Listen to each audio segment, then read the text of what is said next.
Then it turned out the charity was just an LLC he controls that invests in for-profit businesses. For years, people have described Bill Gates as saving the— You know what's so nuts about that one was that, like, the press cycle was endless. There was so much press. I remember seeing that picture of him and his wife and then like holding their kid, and it's just like, you know, liberal tears bringing to your eyes kind of where it's like, hey, they're actually concerned with just the future of humanity, and they want to make sure that 98% of all the money that they've generated with Facebook, because they have more than enough to get by, is going to go into something that will help humanity. And I was like, oh, cool. It's a private company that you use to invest in other private companies. You've donated nothing, actually. That's the opposite of donating to anything. You've just created a way to make more money under a different name. That's all you've done. But because reporters are just like, you know, where's the boot? Give me some boot. So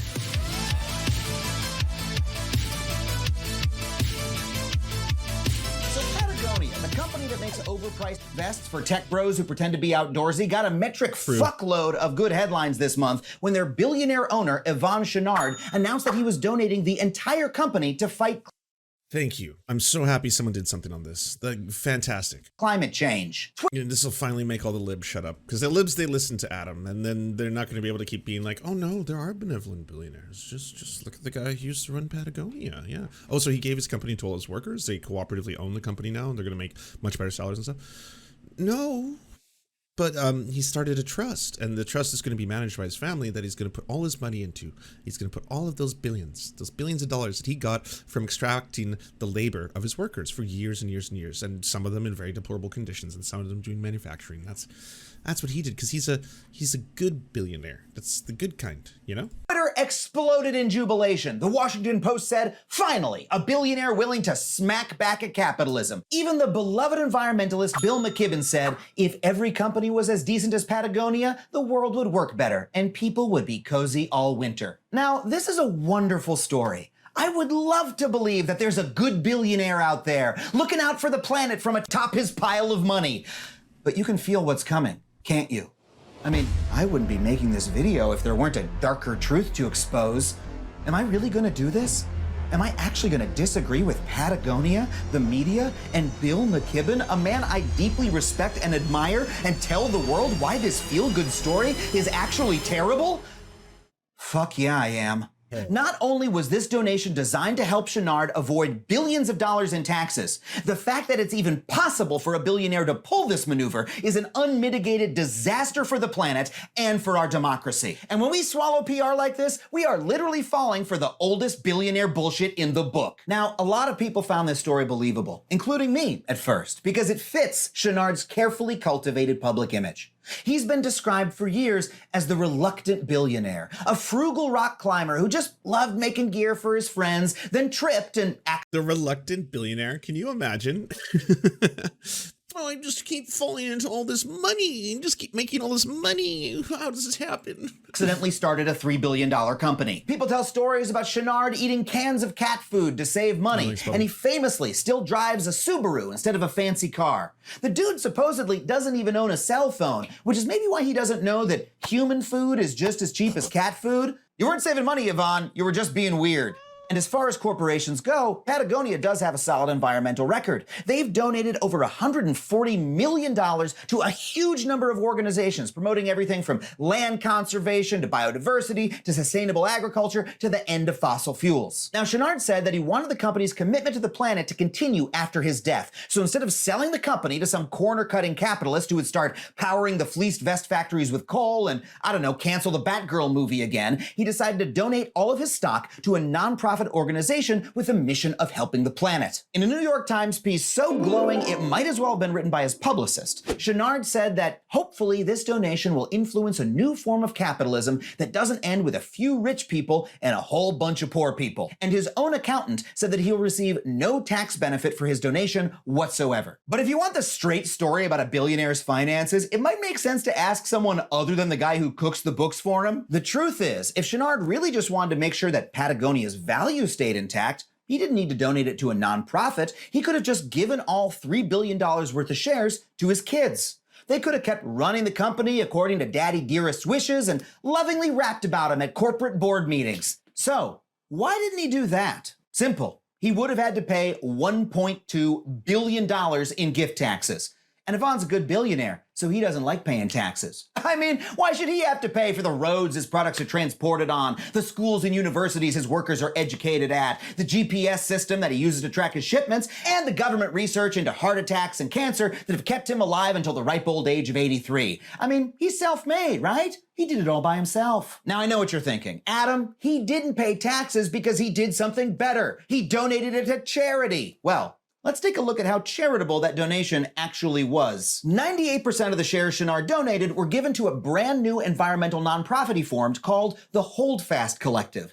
Kind of a weird name, sort of sounds like a mid-2000s Brooklyn indie band, but more about that in a second. The other 2%, though, were Chouinard's voting shares. These are the shares that What the hell is this? It's Adam Conover. He's doing a video on Patagonia and how Patagonia is actually really shitty. It's very well researched. let you actually control what the company does. And these shares were given to something called the Patagonia Purpose Trust, which is solely controlled by Chouinard and his family. What this means is that even though all the headlines said Chouinard was donating the company to charity, he and his family will continue to control Patagonia forever. You know, I didn't know that was how donations worked. When I donate my car to 1-800-CARS for Kids, I can't show up the next weekend and take it for a joyride. But Yvonne and his family can. Now, the family did have to pay about $17 million in gift taxes to execute this maneuver, but don't forget, they already saved $1.2 billion. He's being disingenuous? How? By donating the other 98% to charity. So they came out roughly $1.2 billion ahead. That shit's not even a rounding error. So what about that other 98%? And who exactly is the Holdfast Collective? Well, they're actually pretty mysterious. They don't even have a website. And when you Google them, you just find a bunch of Reddit threads of people asking, what the hell is the Holdfast Collective? But what we do know from the New York Times is that the Holdfast Collective will receive roughly $100 million a year in profit from Patagonia, and that they plan to use that money to influence the US political system. See, regular nonprofits are what's called 501c3s. 501c3s are required to use the money for charitable purposes and are barred from making political contributions. But the Holdfast Collective is a 501c4, and that means it's allowed to use that money to donate to politicians, super PACs, and even to conduct direct political campaigning. And since it's safe to assume that the Holdfast Collective is going to be basically run by the Chouinard family, considering they founded it and control its money supply, that means Yvonne was able to take his $3 billion company and turn it into a $3 billion political influence machine, tax-free. He didn't pay capital gains tax on the growth of the company. He didn't pay the income tax that I would have to pay before I donate to my favorite 501c4. And he definitely didn't pay the gift taxes you normally have to pay if you want to give $3 billion in money and political influence to your kids. That's right, Patagonia made the jackets, but it was the rest of us who got fleeced. That's a Patagonia pun. Let's be clear. Because of their control of Patagonia and Holdfast, Chouinard's descendants are going to wield massive political power for their entire lives. They're going to be invited to meetings with powerful elected leaders. They'll be flown around the world to conferences. They'll be lauded as great philanthropists until the day they die, when their kids will take over as money bags in chief. Chouinard has turned his money into permanent political power for him and his descendants, and I do not think he should get a tax break for doing it. And look, I'll agree. I'll grant Chouinard's good intentions here. I think that in addition to wanting to save money on his taxes, he and his family are motivated by a sincere desire to help the planet. And I think their donation, taken in isolation, It can be both. will do that. But we can't take it in isolation, because Chouinard is not the only billionaire pulling this move. And the other billionaires are a lot less cuddly than Mr. Puffervest for the planet. Let's talk about a different billionaire named Barry Side. The wonderful investigative journalism outfit ProPublica did an expose this year on Side when he pulled the exact same move as Yvonne. He donated his entire fortune to charity. But Twitter and the New York Times didn't throw a party in Barry's honor. Why? Because the charity he donated to was run by Leonard Leo, the right-wing activist who spent the last couple decades stacking the Supreme Court with radical conservatives. You know, the same conservatives who recently overturned Roe v. Wade and banned the EPA from regulating greenhouse gases. Cheering on Chouinard's abuse of the system just because you agree with his cause doesn't make sense. That was a really smart move, because that way you get to juxtapose the two examples, because people always play team sports whether they want to or not, and then you have to kind of try and get past that and be like, are you principled, or is it just like, it's good when my team does it and bad when your team does it kind of shit. I think you can find a lot of consistency on the left for this, for the fact that people will usually be able to look at things through the same lens regardless, like rather than being like, it's good when the Democrats win and bad when the Republicans win, and it's bad when the Republicans win, but it's good when the Democrat, you know, that kind of stuff. And look at, there's most likely going to be the exploitation of people's labor if you're a billionaire, even if you're one of the billionaires who's like the superstar billionaires, you know, the ones that everyone loves because they're so generous and amazing around the world, and they usually prevent things like medical patents from being given out for free. And you know. Anyways, Bill Gates is a hero and a treasure. It's like cheering for a baseball player who does steroids. Sure, it's nice when he hits a home run for your team, but when all the other teams are doing it too, you get your ass kicked, and it kind of fucks the game up. It's also, how to put this, the opposite of democracy. See, everyone sees the world differently, and everyone has different needs. And that means that no one person has all the answers. So the central insight of democracy is that we need to spread power widely and diversely among many different types of people if we want to solve our biggest problems. But billionaires like Chouinard are doing the opposite. He's hoarding power, even if he feels that he's using it for good. But why should the owner of a fancy clothing company get to decide what's good? And by the way, it should be mentioned, even the birth of democracy, if you want to talk about your classical liberals and all that kind of stuff, and, you know, post-revolutionary France, and there was still amendments to those rules, whether it's in Europe or it's in the good old US of A. Democracy was available if you were, in many ways, a white male, and it would be additionally a good thing if you were a land-owning white male. That's who got the democracy, and then everyone else kind of had to enjoy being in different subservient positions to that position of power. Good or not? Why don't we all decide it together? You know, maybe the billionaires could kick in their fair share to a communal pool of money we all contribute to, and then we could vote on what to spend it on. I don't know, just a crazy idea I found on this dusty old scroll. But no, instead, our system allows a few wealthy people to amass disgusting amounts of wealth and then gives them a tax break when they use it to influence our political system. And that is no way to run a society. Democracy only works when everybody has a voice. So instead of applauding Chouinard, we do a lot better to take that power back for ourselves. Now, I think that argument is pretty straightforward. Open and shut, video could end right there. Except that, when I posted about this on Twitter, I was deluged with hate from angry billionaire fans. And I started to realize that something deeper is going on here. That always happens. God damn. That's usually libs, by the way. That's because you probably have a lot of lib followers. There's a lot of people who are like, well, what the hell? He's still donating to charity. Is this not better than the other systems or the other billionaires? I only like it when my guy does things. I mean, people really love this cat food eating, Subaru driving, humble billionaire who cares. And they get very mad at you if you criticize him. I mean, he's got a great brand and people love it. I love it too. I love my Patagonia jacket. When I wear it, I feel like I'm in that Wes Anderson movie where Bill Murray is sad in the 60s. No, not that one, the other one. No, not that one, the other one. No, not that one, the other. That's the one, thank you. All right, there's 3 more though. But here's the problem. That story, that brand, isn't real. It's PR, it's marketing, it's spin, baby. Let me tell you about a little place called Bentonville, Arkansas. So a few weeks back, I was booked to MC an event at Crystal Bridges Art Museum in Bentonville, a beautiful small town in northwestern Arkansas that also happens to be the home of one of the most lavish and expensive art museums in America. Why there? Blue might be in the name you see emblazoned all over town, Walmart.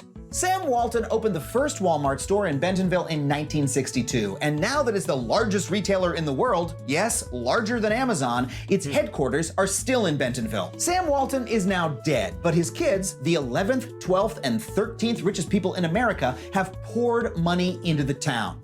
They've built miles of bike trails all around the surrounding area. They've preserved the beautiful, historic town square, and they've built a $200 million art museum. But that's not the only museum I visited in Bentonville that weekend. Housed in a replica of an old-fashioned 5 and dime store is the Walmart Museum, a monument to Sam Walton's humility.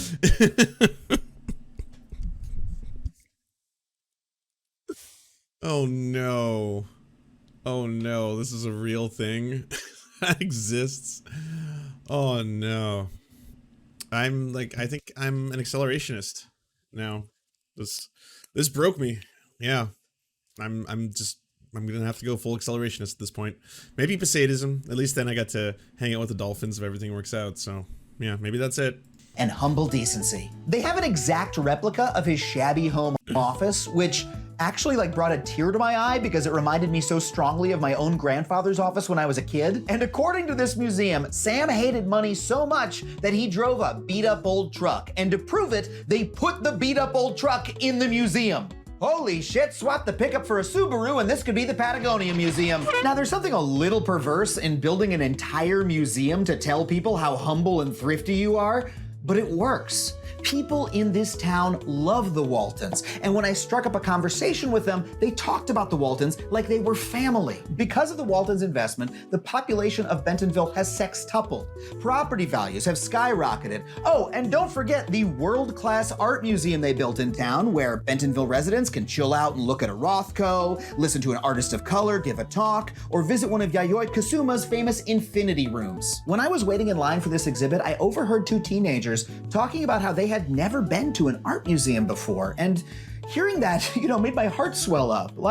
This is a part of the country that has been left out of cultural investment for a century, and the Waltons are changing that. That is unequivocally a good thing. But there's also a deep irony in Bentonville that makes visiting it almost creepy.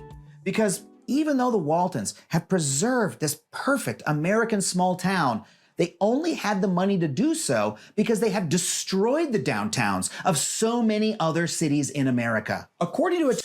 Yeah, I was going to be like, I know where this is going, because man, Walmart.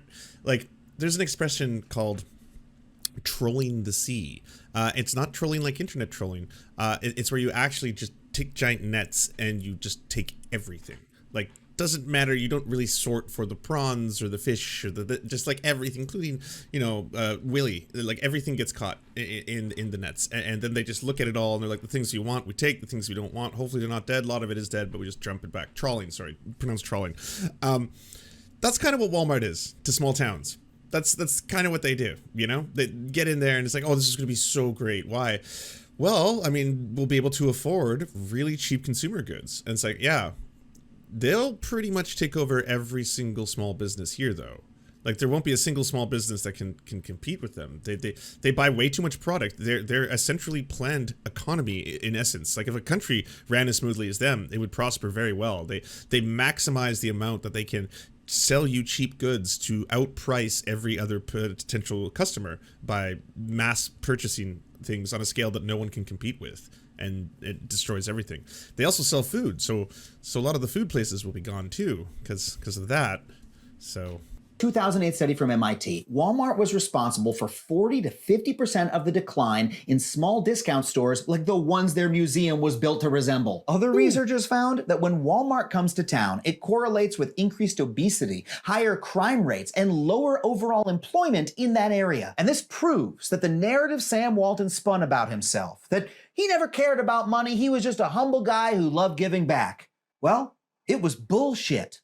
There are no accidental billionaires. The only way to make that kind of money is on purpose. This dude devoted his life to building the biggest, most profitable company he could, and then he used that money to tell a sweet and cuddly story about himself to distract from all the evil shit he did. And even though I don't think the average Patagonia wearer is a big fan of Walmart, it bears pointing out how closely the story Chouinard tells about himself resembles Walton's. The reluctant billionaire rock climber who doesn't care about money, drives a beat-up old car, and loves giving back is a great story. But it's also marketing, and Chouinard tells it because it benefits him and Patagonia to do so. I mean, how many made-in-Vietnam puffer vests have they sold over the years because somebody looked at them and said, hey, he's the good billionaire, I'm gonna help him save the planet. Hell, if you go to Patagonia.com right now, they are using that story to sell you more overpriced crap. But look, none of this is new. The truth is that billionaires have been telling this story about themselves since the first proto-capitalist took his first quivering steps out of the money swamp. Let's do a quick review of the Billionaire Bullshit Hall of Fame. Mark Zuckerberg got incredible headlines when he said he was donating his fortune to charity in 2015. Then it turned out the charity was just an LLC he controls that invests in for-profit businesses. For years, people have described Bill Gates as saving the... You know what's so nuts about that one was that, like, the press cycle was endless. There was so much press. I remember seeing that picture of him and his wife and then like holding their kid and it's just like, you know, fucking liberal tears bringing to your eyes kind of shit where it's like, hey, they're actually concerned with just the future of humanity and they want to make sure that 98% of all the money that they've generated with Facebook, because they have more than enough to get by, is going to go into something that will help humanity. And I was like, oh, cool. It's a private company that you use to invest in other private companies. You've donated nothing, actually. That's the opposite of donating to anything. You've just created a way to make more money under a different name. That's all you've done. But because reporters are just like, you know, where's the boot? Give me some boot. World. He even made his own Netflix documentary about what a generous genius he is. Of course, that's before we learned he's a serial sexual harasser who became best buddies with Jeffrey Epstein after he was convicted of sex crimes. Bill was like, oh, this dude's a sex offender? Well, what's he doing Thursday? And finally, Warren Buffett, a man... It's one of the reasons that his wife wasn't very comfortable being around him. It's like, why are you really good friends with Jeffrey Epstein? It's kind of weird. Why do you need to go on his plane again? Why are you going to Epstein Island so much, Bill? What's going on? Like, they're fucking kids there, Bill. What's going on?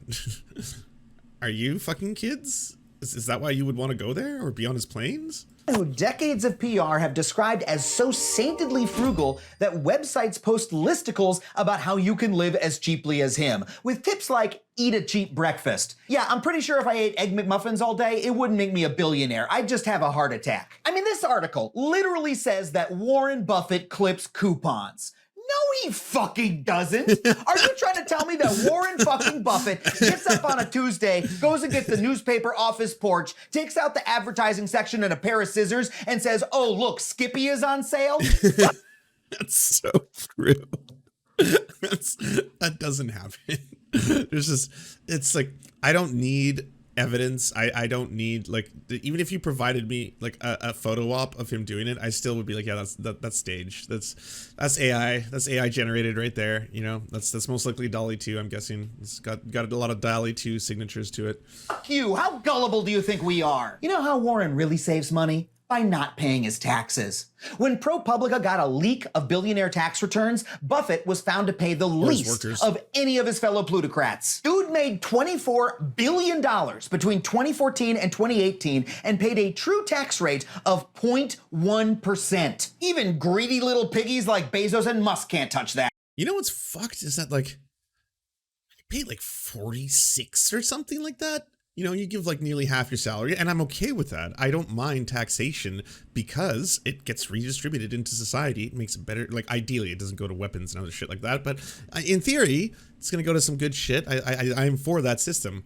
But motherfuckers, the richer you get, the more you hide. The more it's just like, well, I don't actually have any price costs or earnings. I don't make any money. And it's like, you don't make any money? No, because I expense everything with my company. So, you know, I can have all the jets and houses and everything I want, but it's my company that's buying all that. Those are business expenses. It's not me. It's not my income. My actual income is very low. It's a very humble income, actually. Yes, it's much like you, the rest of you poors. Instead of paying the public the money he owes us, Buffett has famously pledged to give away his money to charity. Which charity, you might ask? Oh, just the one his buddy Bill runs with the ex-wife he cheated on. Wow. Billionaires donating to billionaires. Brings a tear to your eye, doesn't it? Now, if all of this weren't enough for you, it becomes piercingly clear that the entire concept of billionaire charity is bullshit when you look at where it originated. In the Gilded Age of the late 19th century, the OG evil monopolist Andrew Carnegie wrote an essay called The Gospel of Wealth, in which he famously argued that it's the responsibility of the wealthy to give away their fortunes during their lifetimes. He even argued that it's the duty of a rich man to set an example of modest, unostentatious living, shunning display or extravagance. So Chenard and Walton weren't radicals by driving beat-up old cars. They were literally taking their instructions from Daddy Carnegie. Now, critically, Carnegie argued argued for that kind of charity because he believed that the system that gave him such unimaginable wealth was a good thing and that it was inevitable. It was just the way of the universe. But even at the time, in the late 19th century, Americans knew that this was bullshit. They knew that Carnegie's wealth was the result of a broken system and that it came at the expense of the customers he gouged, the workers he exploited, and the political system he dominated. A political system that ensured workers had no right to organize, no minimum wage, and allowed plutocrats to hire thugs to beat the shit out of them whenever they asked for their fair share. Carnegie's Gilded Age concealed a rot at the core of the economy, and in the years after his death, the country went through a little something called the Great Depression. Turns out letting so much wealth accumulate in so few hands wasn't a great idea. The New Deal that Franklin Delano Roosevelt launched in response was strongly influenced by progressive reformers who were alarmed at the excesses of Gilded Age plutocrats like Carnegie. Roosevelt introduced stronger labor protections, a minimum wage, strong antitrust enforcement so that monopolies couldn't form, and perhaps most importantly, a high level of taxation on the wealthy. And it worked. The labor movement flourished, which led directly. This definitely isn't Adam Ruins Everything. Just so y'all know, I put the USSR theme in the back. I was gonna see how long I could let it run while he was straight up going like, exploitation of workers, there are no good billionaires. Before everyone's like, whoa shit, he's leveling up. He's heating up. To the creation of the American middle class. Average Americans, white Americans anyway, were able to make a living wage, save for retirement, and build wealth of their own. Wealthy people still existed and they were still able to make money, but the age of titanic billionaires running the country as their personal empires seemed to be over. If you're trying to remember who the Mark Zuckerberg of the 1950s was, I'll give you a hint, there wasn't one. But over the following decades, starting in the 70s and 80s, the policies that created this incredible level of prosperity started to be dismantled. Deregulation of the financial industry, weakened antitrust enforcement, tax cuts, welfare reduction, and the gutting of the labor movement all contributed to skyrocketing inequality. Most people, average Americans, saw their wages stagnate or fall. But the rich did well, and the very rich did very well, and the obscenely rich did obscenely fucking well. And the result is that today, the top 0.1% own nearly as much wealth as the bottom 90%. Today, we are living in a new Gilded Age in which billionaires are allowed to amass massive wealth and then convert it into political power tax-free so they can run the country. Bingo, that's basically the whole game. He just gave it all away. Yeah, U.S. effective corporate tax rates have been plummeting since 1947, like just in free fall. Country while everyone else suffers. And it's an age in which we swallow the same tired myth over and over again, that these billionaires are humble, they don't really like money, and that they're heroes for giving it away in ways that just happen to increase their own just power. like us. And the purpose of this myth, this lie, is to distract us from the fact that this system is bad for the planet and disastrous for our society. So no, I'm not going to applaud Chenard for donating his money to the planet. Instead, I think we need to demand policies that prevent guys like him from amassing so much money to begin with, and that put power back in the hands of the people where it belongs. And I promise, if we do that, and we can do it because we have done it before, you can keep your jacket. Hell, you can get a few more jackets. Maybe you'll even be able to afford an actual trip to Patagonia, instead of wearing it on a logo you bought at the mall.